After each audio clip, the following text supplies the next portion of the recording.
person who's just like, I'm on a plane. When I'm like, oh, I got the movie done. Now let me write it. Yeah, it's like, really? It's all the brain, you know? You get memory. I got a little problem with memory there. The booze has really affected me. I'm sitting there, I'm like, I think a great dog, and then like 2 minutes later, I'm like, oh, what was that dialogue? Oh! Alright, let's open for questions. You're on the honor system. I will run down there if it's inappropriate. No, I'm kidding. That's what I'm doing. You can ask anything you want, guys. Just any question you want. I won't necessarily children. answer any question, but you can try. Hi, James. First of all, congratulations on your engagement. Thank you. I have my own ring. I was talking to my manager and I was like, man, why don't I get a ring? I'm all sweating over finding the right ring and everything. She should give me a ring too. Go to Germany? Sure enough. Cool. Boom. You got your bling? Let me see. Oh, it's nice. Silver? No, yeah, it's not really blingy, but that's kind of neat. It's sparkly. I'm so blingy. Yeah. It's your shiny shoes. Yeah. Good shoes though, thank you.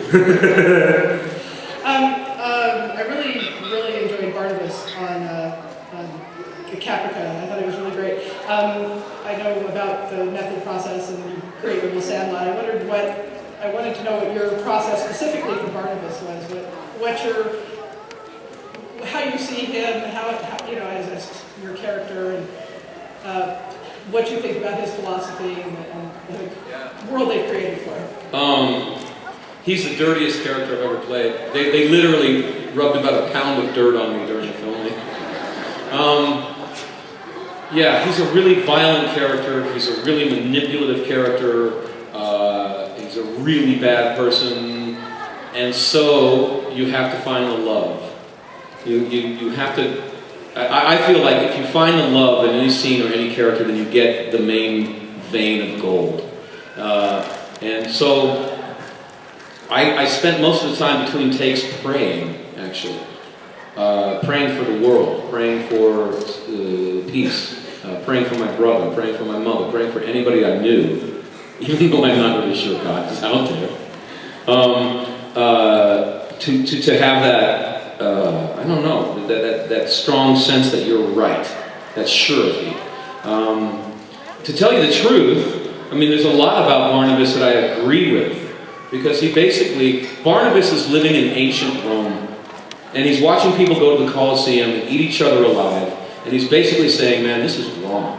This society has no mooring. There's no philosophy behind it that says this is right and this is wrong, and if you do wrong, you're going to pay for it. And because the world of Caprica is very much like the Roman world, with a pantheon of gods and no encoded moral system. So he decides we need a moral system. We need one God who says, man, if you pee in the pool, I'm going to kick you out. Right? And so when he devolves to the only, and I can see I can see the point, and I can even say that's a very valid point, actually. The difference is between Barnabas and me is I am in the middle of a peaceful revolution as an artist, so I'm revolting with my songs and my acting and what I write or whatever, and he's in the middle of a violent revolution. So it's kind of a small difference, really. That was very serious. Yeah, you kind of brought the lightheartedness down. You're all like, yeah, we're rock and roll! And you're like, no, seriously, he thinks the world should be law and order. It's like, wow! Man, it's brilliant. It's really brilliant. Alright, next question.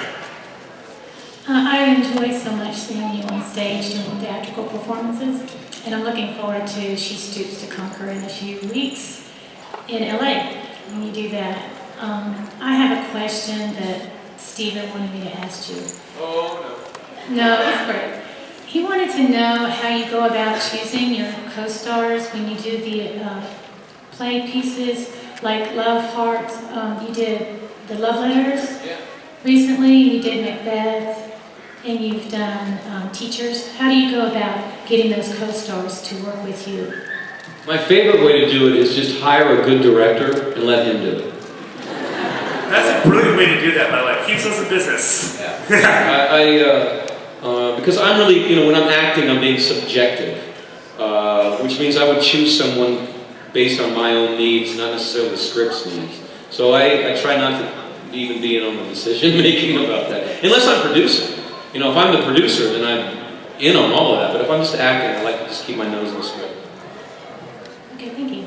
Yeah. Who's Steven? Steven is a maniac.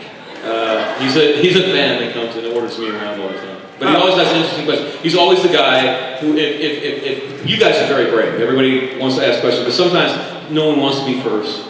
But Steven always wants to be first. Rock on. All right, next question. I have a really classic question here. I have to know, what's it like to make out with John Barrowman? Remember that game I told you about, the 25? The 25 you said? There's 25 things they ask at all times? Every time you have to ask them, you get a shot. Alright, let's do it. Okay, the truth is that I don't really feel sexy when I do love scenes. Because, like, when I want to kiss a girl, man, or guy, I want to be the one to decide to do that. And if someone says, okay, kiss him, and you're getting paid for it, what is your profession? So Instagram? I'm just like, Yeah, cool. Instagram. I like you just. I'm a prostitute. I mean, come on. So, show us your booty, you know. So for me, it really is a very uncomfortable day whenever you shoot that stuff. And so what you really want is someone that you trust and feel comfortable with, and someone who you really think has your back as a friend, right? And like Sarah was a really good person, but she loved to give me shit. She like, we would do love scenes, and she was the lead, so she refused to show any skin, which meant that I had to show double skin. And so she would rub it into me. She would come in with a muffler and gloves and jacket for the love scenes. Like, this is my girlfriend. So that was kind of hard, you know. Or like you show up to work and the only costume you have is a sock. And you take the rope off and you're hoping no one cracks a joke. And Sarah's like, well, it's very hard. You're the flea of the acting world. And so on the other end of it, you get John Barrowman, right? Now, when on the first episode, during the kissing fighting scene, I blew a gag, right?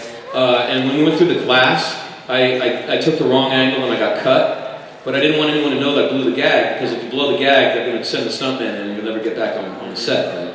So the next day comes and I'm still bleeding through the costume. And John comes up and he goes, you blew the gag, didn't you? You blew it, didn't you? And I said, yeah, I'm going to do it. And he goes, dude, go to your tray. I'll get you a doctor. Just go.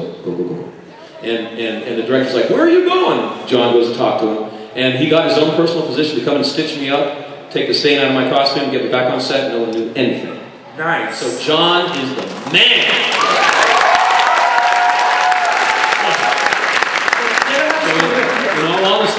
In all honesty, I'd rather kiss John than anybody else I've ever kissed, because I trust that guy.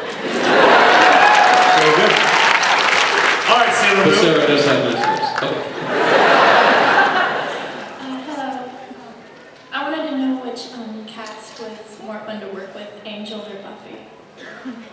Is that one of those questions? Okay. I would say Angel. For no other real reason. The real reason was that the cast of Angel was about 10 years older than the cast of Buffy on average. And we were old enough to realize how lucky we were. There's something that happens to actors when they get famous. Actors usually come from broken households and hard childhoods. And they come with a lot of baggage. And they all have this assumption that when I make it, when I become famous and rich, all of my problems are going to dissolve. And I will finally be happy, right? And then they get on a TV show, and they get money, and they get fame, and none of their problems go away, and they go insane. And they realize there's nothing from the outside that's going to make me happy. Because I went through this myself. And you really start to lose your moorings a little bit. And it takes someone older than 30 to kind of hang on to the center of yourself through that.